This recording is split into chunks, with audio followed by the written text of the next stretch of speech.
네, 찬미 예수님. 찬미 예수님. 오늘 독서복음은 보이는 이 육의 세상에서 영적인 사람으로 살기라는 주제를 말씀해 주십니다. 오늘 제2 독서에서도 우리는 바오로 사도의 말씀처럼 세례를 통해서 성령을 받았다 하는 표현을 하고, 오늘 제1독서에서 에즈라, 니에미야, 또 레위, 하나는 총독이고 하나는 사제고 하나는 레위인데 어쩌면 똑같이 직분과 위치는 다르지만 한 목소리와 한 말씀으로 백성들을 위로하는지 모르겠습니다. 성령을 받은 사람은 위치는 달라도 한 목표를 향해 가는 다양한 사랑의 일꾼들입니다.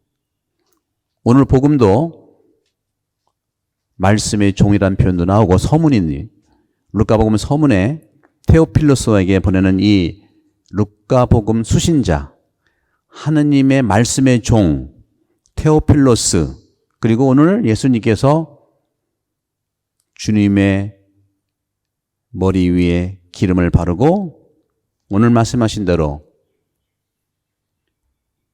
주님의 영이 내 위에 내리셨다. 예수 그리스도 역시 영적인 존재입니다.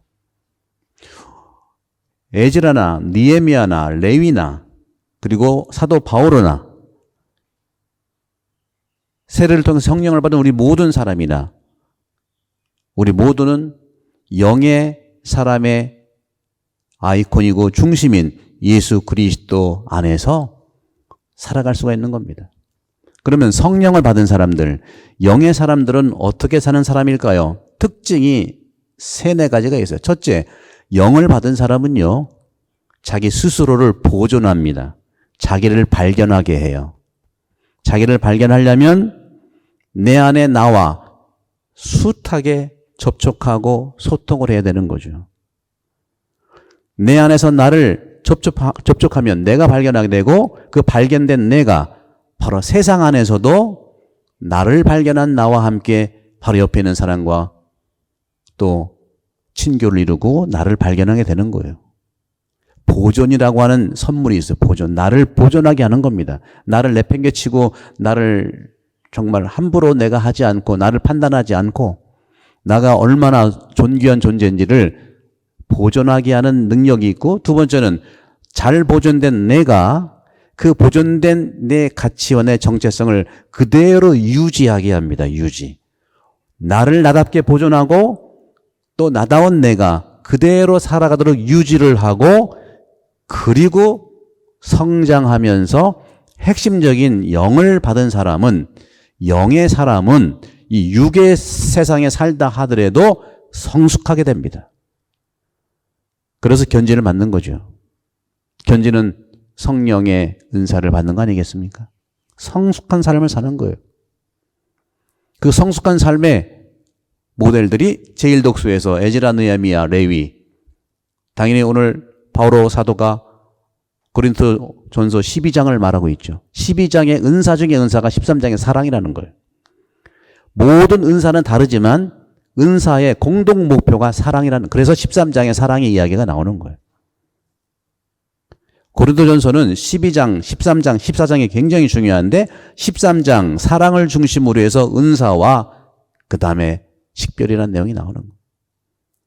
그리고 오늘 예수 그리스도께서 이 영의 사람의 전형으로서, 영을 받은 사람으로서 예수님의 이 가치를 살아가는 건데, 영을 받은 사람은 오늘 복음에서 말하는 것처럼 가난한 사람에게 기쁨을, 잡혀간 사람에게 해방을, 눈먼 이들을 다시 보게 하고 억압받는 이들을 해방시켜서 주님의 은혜로운 영의 해를 선포한다. 여러분들은 외적으로 억압받고 가난하고 눈먼 것이 아니잖아요. 내적으로 이 영적인 눈을 떠야 됩니다. 오늘 예수님의 이러한 선포에 회당에 있던 사람들이 오늘 뭐라고 그랬습니까? 예수께서 말씀하시고 회당에 있던 모든 사람의 눈이 예수님을 주시했다.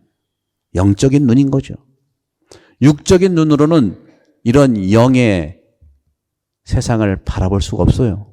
그래서 영의 눈이 아니라 육의 눈으로 사는 사람들은 나도 보존하는 게 아니라 나를 함부로 하고 나를 유지하는 것이 아니라 늘 갈팡질팡하고 나를 성장시키는 게 아니라 늘 퇴보시키고 나를 성숙하게 하는 것이 아니라 나를 완전히 망가지게 만든다.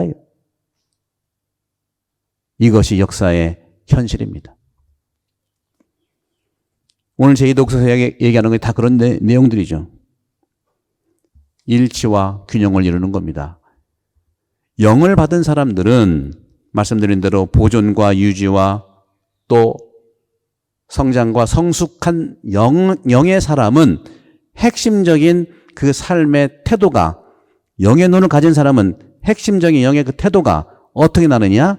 일치와 조화와 균형을 잡게 하는 사람이에요. 아무리 내가 영을 받았어도 그 사람만 가면 분열된다? 영의 사람이 아니에요. 영의 탈을 쓴 육의 사람이다. 겉으로는 영의 사람을 받은 것처럼 행동하겠죠. 그런데 그 사람만 가면 늘 분열돼. 그런데 어떤 경우는 그 사람만 가면 늘 일치하고 균형을 잡혀. 이것이 오늘 복음의 핵심입니다. 예수 그리스도의 삶이 그런 삶을 살았죠. 그래서 저는 여러분들께 이 평화의 영을 얻으면, 영을 받은 사람은 내 주변에 1000명의 영혼을 구원할 수가 있습니다. 그런데 영을 받지 않고 나쁜 영에 사로잡힌 사람은 1000명이 아니라 10,000명을 마귀한테 바치는 거예요. 그래서 저는 이 균형 잡힌 삶을 사는 영의 사람의 특징이 십자가 신비입니다. 여러분 매번 십자가 긋잖아요. 그죠? 여러분들. 매번 성호경을 긋는데 이 십자가의 신비야말로 수직적인 삶과 수평적인 삶의 균형을 이루는 삶이에요.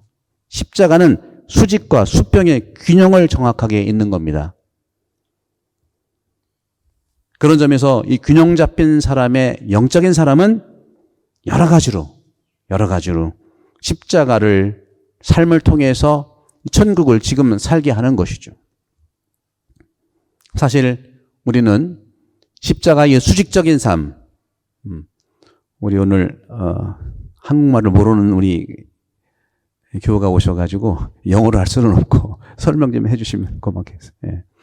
십자가의 삶, cross, life of cross means this vertical dimension and horizontal dimension should be combined. 만나야 되는 거예요. 여러분 곰곰이 생각해 봅시다. 나는 수평적 삶을 추구해 왔는지, 수직적 삶을 얼마나 내가 추구했는지. 실제로 이 코로나 바이러스 이전까지는요, 두 개를 다 해야 살아가는 건데, 코로나 바이러스 이전까지는요, 수직적 삶도 있긴 있었지만, 수평적 삶에 너무 우리가 노출되어 있었어요. 수평적 삶을 뭐냐? doing입니다. doing. 액티비티입니다. 액티비티가 중요하고 doing이 중요해요. 그리고 또 thinking도 수평적 삶이에요. 생각이 너무 많으니까 미워하고 슬퍼하고 걱정하고 이것도 다 수평적 삶이에요. 수평적 삶이라는 것은 doing인데 thinking도 doing인데 왜 똑같이 수평적 삶이냐? doing을 하든지 thinking을 하든지 타임이 필요하기 때문에, 시간이 필요하기 때문에요. 나를 돌보는 시간이 아니라 생각하는 시간, 행동하는 시간 때문에 나는 수직적 삶의 은혜를 잃어버릴 수 있다는 거예요. 이 vertical dimension은 뭐냐? 이 수직적 삶이라는 것은 doing과 thinking보다는 being, 존재. 내가 나로 살아갈 수 있는 존재적인 삶을 사는 건데, 이 존재적인 삶이 어떻게 내가 나라는 존재, 나도 모르는 하느님이 만들어 놓은 내 본래의 모습을 발견할 수 있느냐? 기도입니다. 그리고 고요함입니다. doing과 thinking을 통해서 내가 발견할 수 없어요. 그런 점에서 우리는 몸을 움직이는 뇌에 너무 급박한 이러한 부분을 내려놓아야 돼요. 그리고 마음의 시계도 좀 내려놔야 돼요. 마음이 너무 조급해. 내려놔야 돼요. 근데 그것은 여러분 잘못이 아니에요. 각자로 있겠지만 이 세상이 그렇게 휩쓸려 가니까 나도 휩쓸려 가는 거예요. 머리를 움직이면서 띵킹을 하면서 나를 움직이냈던 그런 자동적으로 움직이는 뇌, 그리고 마음은 불편하고 하는 여러 가지 신경을 쓰는 것들을 이 시간을 좀 내려놓자. 한 가지에만 집중하자. 예수님께서 마리아한테 마르다야 마리아는 좋은 몫을 택했다 하는 그 말이 바로 수직적 삶의 이 관점을 놓치지 말라는 거예요. 마르다의 삶이 잘못됐다는 게 아니에요. 수직을 놓치면 늘 수평이 수직을 공격해요. 합리화해서 너 이거 해야 되지, 너 이거 해야 되지, 너 이거 해야 되지. 지금 미워하잖아, 좀 해결해야지. 이런 거죠. 그래서 이 수직적 삶의 가장 중요한 고유함을 찾는 것은 참 어렵지만 판단 중지예요. 생각 중지입니다. 신분이 어려워서 안 돼요. 그러면 그럴 수도 있겠지만 안 하겠다는 말이에요. 그거. 답이 분명히 있는데 그걸 살았던 예수님이고 2000년 동안 많은 영성가들의 삶을 살았어요. 참 어저께 세계적인 영성 지도자 중에 한 분이신 틱나한 스님께서 돌아가셨어요. 입적하셨죠. 그분은 얼마나 세상에 이 수직적 삶을 수행한 수직적 삶의 그런 영적 가치를 나눠준 사람입니까? 그런 분들이 있기 때문에 그래도 이 세상은 행복하고 살아갈 만한 그런 세상을 발견한 겁니다. 우리가 수평적 삶에서 이루어졌던 판단을 하지 않으면 용서도 필요 없어요. 우리 수없이 판단하니까 용서가 필요한 거예요.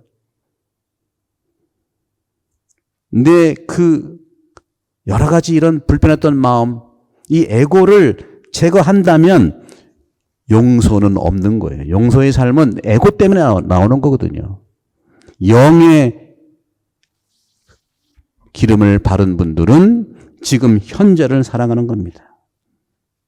마음의 바닥에 여러분들 세롯줄에 하느님의 영의 뿌리를 심으시기 바랍니다.